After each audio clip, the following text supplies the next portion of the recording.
Hola, no te quiero hacer perder mucho el tiempo, así que voy directa al grano. Si quieres escuchar el audiolibro completo, echa un vistazo al enlace en la descripción. Podrás disfrutar de una prueba totalmente gratuita que te dará acceso a un amplio catálogo de audiolibros. Pero espera, que hay más. Por si todavía tienes dudas, a continuación te dejo con un pequeño fragmento del audiolibro. Disfrútalo. 19, casi nadie en Europa dudaba de que, antes o después, acabaría estallando una guerra de dimensiones hasta entonces desconocidas.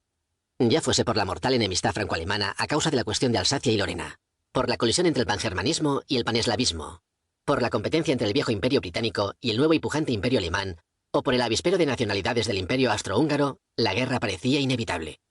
Solo por esto último, la inestabilidad balcánica, Bismarck había vaticinado que algún día estallaría una gran guerra por alguna maldita estupidez en los Balcanes. Y así fue. Tras el pistoletazo de salida disparado por Gavrilo Princip en Sarajevo, todas las querellas pendientes estallaron a la vez, dando la razón a quienes temían o deseaban lo que acabaría pasando a los libros de historia como la Gran Guerra. Aunque la mayoría de los combatientes se alistó entre cantos y frenesíes patrióticos, la dimensión de los ejércitos involucrados y el poder destructor del nuevo armamento provocaron pavor a los pocos que consiguieron mantener la cabeza fría. Venciese quien venciese, Europa se arriesgaba a una destrucción nunca vista. El historiador tarraconense Alfredo Opiso publicó en 1892 una historia de la Europa moderna cuya página final concluía con la siguiente reflexión. El estado moral de España corre parejas con su situación material. Recientemente un escritor extranjero, pintando la horrorosa situación en que quedará toda Europa concluida la tan temida guerra entre Alemania y Francia, para ponderar el estado de agotamiento y la imposibilidad de regeneración que habrá de sobrevenir, no acertaba a decir sino que quedaría hecha una España. Así nos conceptúan. Servimos de término de comparación para indicar el colmo de la debilidad y la ruina. Así pues, el grado de debilidad de España provocaba que en el resto de Europa se la concibiese como el más lamentable modelo de la decadencia a la que una nación, antaño poderosa incluso dueña de medio mundo, podía llegar. Además, la triste España decimonónica que lamentaba este autor todavía no había tocado fondo tras su larga decadencia. El malhadado siglo que había comenzado con el desastre de Trafalgar iba a concluir 6 años después de la publicación del libro de Opiso con el desastre final de Santiago. Y entre ambos acontecimientos, nada menos que la invasión napoleónica, una devastadora guerra de independencia, la pérdida del imperio continental americano, una perpetua inestabilidad política, varias guerras carlistas y, sobre todo, unos monarcas, unos gobiernos y un pueblo incapaces de situar a España en las alturas económicas, industriales, políticas, militares y científicas desde las que la contemplaban sus antaño equiparables vecinos europeos occidentales. El siglo negro de la historia de España fue el XIX, cuyas facturas seguimos pagando los españoles del XXI.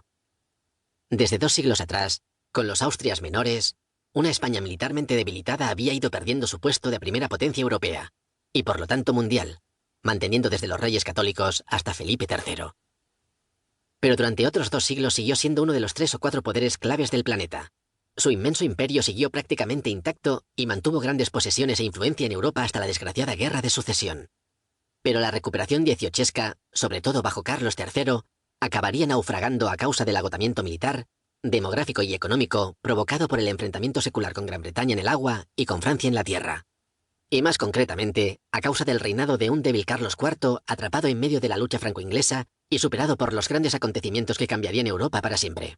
Y tras Carlos IV, el canalla de Fernando VII y la lúbrica inepta de Isabel II. Tal era la consideración que de los monarcas españoles se tenía en la Europa decimonónica que Horace de Viel-Castell, notable cronista de la corte de Napoleón III, pudo definir a la familia reinante española como mala raza, sin vergüenza, sin conciencia y sin inteligencia, y en concreto de la reina Isabel II y de su madre, escribió que la rama de los Borbones de Nápoles no ha producido más que putas. Su incapacidad y su conducta ignominiosa era un secreto a voces en España, como lo demostraron los Borbones en pelota, aleluyas pornográficas atribuidas a los hermanos Becker.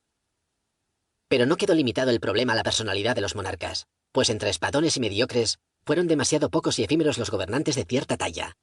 El caos político de la época quedó atinadamente resumido en las amargas palabras con las que Amadeo de Saboya justificó su abandono del trono de la noble y desgraciada España que Prim le había ofrecido en bandeja 2 años antes. Todos los que con la espada, con la pluma, con la palabra agravan y perpetúan los males de la nación son españoles. Todos invocan el dulce nombre de la patria. Todos pelean y se agitan por su bien.